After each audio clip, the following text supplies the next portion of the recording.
The media is awash in Trump coverage. Again. Donald Trump has been out of office for 17 months. But he seems to be everywhere in the media again these days, everywhere.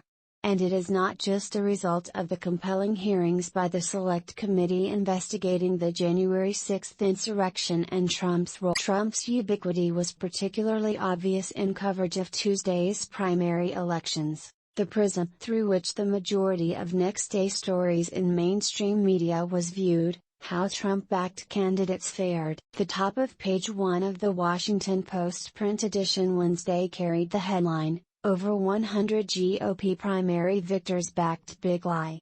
The subhead, "Embracing Trump Claims is Part of Winning Formula." The exclusive also led the Post's homepage for most of the day. Television and mobile screens were filled Wednesday with such banners as, "Big primary wins for Trump-backed candidates," and "Trump candidates have mixed success during primaries in several key states." Using the vote totals in primaries as an instant barometer of Trump's influence or lack of it makes sense at some levels, analysts say. But some also question whether that is the best kind of election coverage we can offer. Should that be the primary focus of reports? Is there a danger in framing coverage of crucial midterm elections in terms of Trump? And the larger question, how is it that this failed 2020 candidate continues to so dominate the media landscape and the national political conversation at a moment when American life is filled with so many challenges? The first thing about Trump being so heavily invoked in midterm elections is that it's very unusual.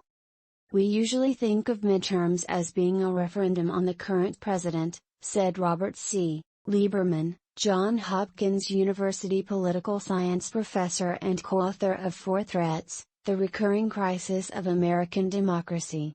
Lieberman acknowledged that there is a fair bit of such coverage in terms of President Biden's approval ratings and the tough place the economy is in. But to have the former president hovering so closely over the midterm elections is unusual. Furthermore, so much of the coverage is what Lieberman dismissively characterized as a scorecard of Trump endorsements. While there are valid reasons for heavy Trump coverage in the midterms, such scorecard reporting can fail citizens at a time when more informed and in-depth journalism is needed, according to Regina G. Lawrence, Associate Dean of the School of Journalism and Communication at the University of Oregon and author of When the Press Fails, Political Power and the News Media from Iraq to Katrina.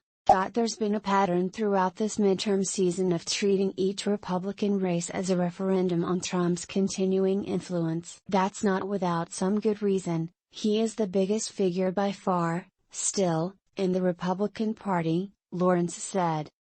But that heavy focus on Trump risks missing other important themes this election season, she added. For one thing, it risks missing the rise of any candidates who don't fit that simple binary. I think voters around the country may be eager to learn more about candidates and races that pivot on more than just Trump. So, in that sense, Trump's omnipresence is an unhelpful way of informing people about a really complex moment in American politics.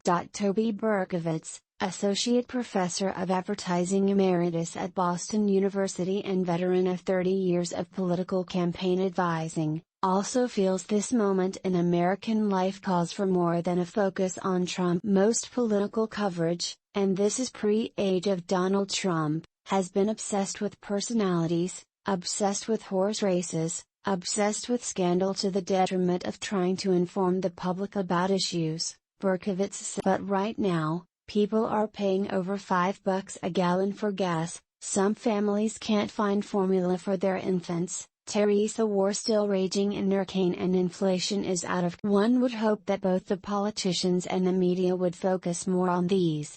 The other major reason Trump seems to be everywhere on our screens, of course, is the January 6 hearings. The Trump-focused hearings have done well in terms of audience, 20 million viewers opening night in primetime and 11 million or so for the first morning session. There are myriad reasons for that success beyond American viewers liking or hating Trump enough to watch. One reason is the skilled production.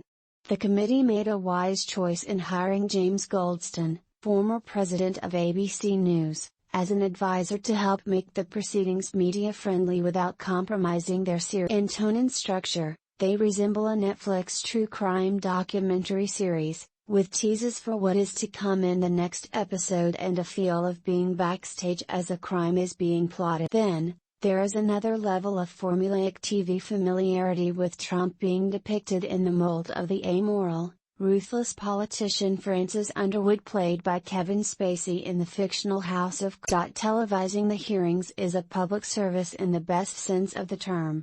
We desperately need to try and document what a danger to democracy Trump has been and continues to be. We need to unravel how the insurrection happened. But even as the committee goes about trying to do that, the telecasts can have the reverse effect of enhancing his stature as a result of his uber presence on our screen. As we've learned from experience, mainstream media can end up amplifying anti-democratic, little d, messages even when they don't intend to. Paying inordinate attention to Trump adds fuel to the right-wing information ecosystem that supports the larger Trumpian movement and its anti-democratic and white nationalist elements, said Law. That's not to say that journalists shouldn't be covering Trump, but that they can find more expansive ways of talking about what's at stake right now, which may be democracy itself. Lawrence Lieberman, who has written extensively on democracy, says Trump does matter to the midterms, but not so much as a person trying to pick winners and losers. What matters are the ways the lie he promulgated about a rigged 2020 election are affecting races today, the story The Washington Post targeted in its morning after coverage Wednesday. What's interesting is less Trump himself than his message of the stolen election that's running through a lot of the campaigns. At the local and state level, Lieberman said. That's what I find alarming.